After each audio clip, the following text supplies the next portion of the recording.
Before you begin, remove the service cover and storage drive cover. Removal. Remove the 3 5mm P1 Phillips head screws identified with keyboard icons that secure the keyboard to the base enclosure. Place the notebook on its side and open the display panel. While supporting the notebook and keyboard, insert a keyboard release tool into the opening in the base enclosure and gently press the keyboard to partially release it from the top cover. Turn the notebook right side up. Lift the rear edge of the keyboard and rotate the keyboard toward the front of the notebook until you have access to the keyboard and keyboard backlight ribbon cables and ZIF connectors.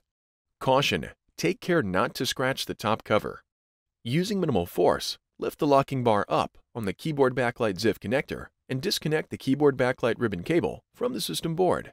Using minimal force, lift the locking bar up on the keyboard ZIF connector and disconnect the keyboard ribbon cable from the system board.